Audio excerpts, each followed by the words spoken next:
Are you a new crocheter? If so, stick around and watch this video. I'll be teaching you the 4 tools and supplies that you're going to need before you make your first stitch.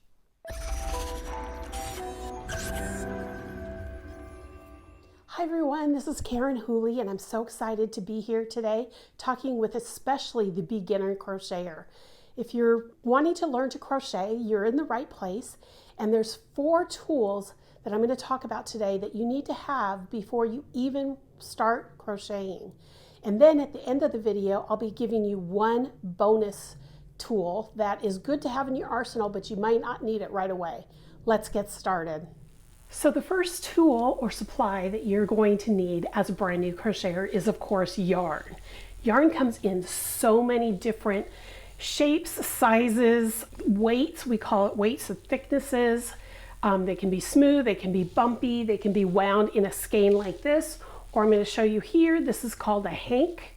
I don't recommend getting a hank if you're a brand new crocheter. I recommend going and getting something like this Red Heart Super Saver at the store.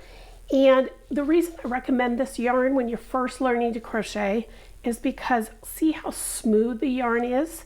It's still relatively thick, but it's very, very smooth, and it's going to allow you to be able to crochet your stitches and learn your stitches very easily without having bumps and bobbles and things like that stuck to it. For example, here's a yarn that actually has a sequins in it. And as gorgeous as this yarn is, those sequins are going to create problems for the new crocheter. So make sure that you get a yarn that is very smooth. And I recommend when you first start that you look for this symbol, the 4 or medium weight yarn. This is called a worsted weight yarn. So I highly recommend that this is the yarn you grab. The second supply that crocheters need are crochet hooks. Now, if you look at these 2 hooks together, you'll see that there's some differences, and that's the differences between the brands. This gold one is a Boye hook, B-O-Y-E hook. That's the brand name. And this blue one is a Susan Bates hook, and that's that brand. Now, if you look at their labels, I'm going to try to get this here so you can read it. It's a G6 4.25 millimeter. And on the Susan Bates, it says also G6 4.00 millimeters. The size of hooks differ across brands, so when you're working with a pattern as a new crocheter, make sure you look at the millimeters that they recommend and make sure you have the right hook. Now I wanted to show you just 2 little differences between the Boye and the Bates hook. If you look at the Boye hook, you see this bowl right here is bigger, and the Bates hook's more like a slit. So that will actually make a difference in how you crochet. So if you are not sure which way you want to go, I would get the same size in both a Boye and a Bates, and make sure that you can try them both out and see what works best for you. The other difference between the Boye and the Bates is if you look at the Boye here, you can see how from here to the hook, it tapers.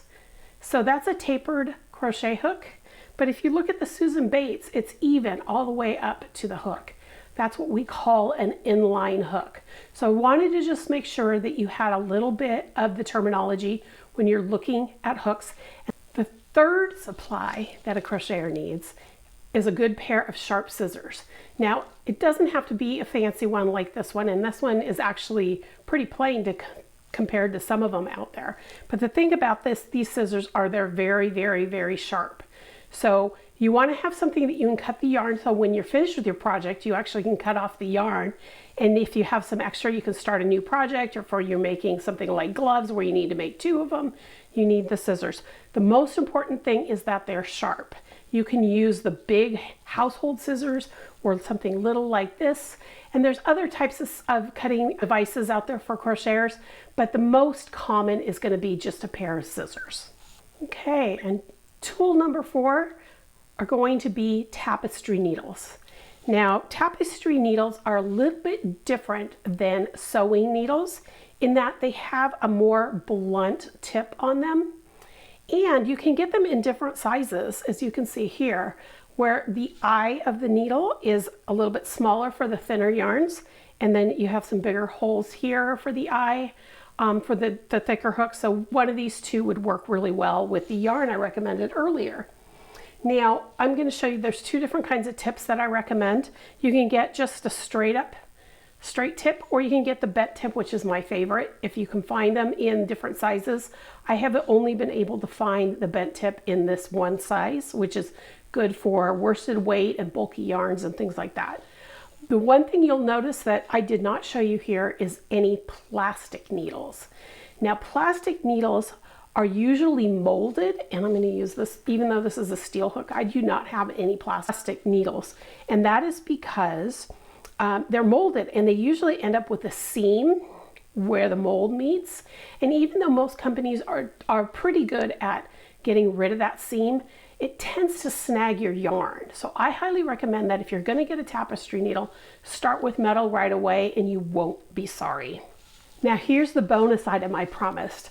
You need a really good measuring tape. And I recommend that you get one that's retractable and has both centimeters and inches on it. This is something that you don't need right away as a crocheter. However, a tape measure is what we use to make sure our garments are the right length or our scarves are the right length and width. This is what we use when we talk about gauge and how to make sure your gauge is correct, and that's something that beginners will learn a little bit later on in the series. But if you want this extra bonus item in your arsenal, I highly recommend you get it right up front. I really hope you enjoyed this video. If you did, I'd appreciate it if you give me a thumbs up, and if you'd subscribe to my channel and ring the bell to be notified when new videos arrive on the platform. I hope to see you next time, and I hope you enjoyed it. Bye-bye.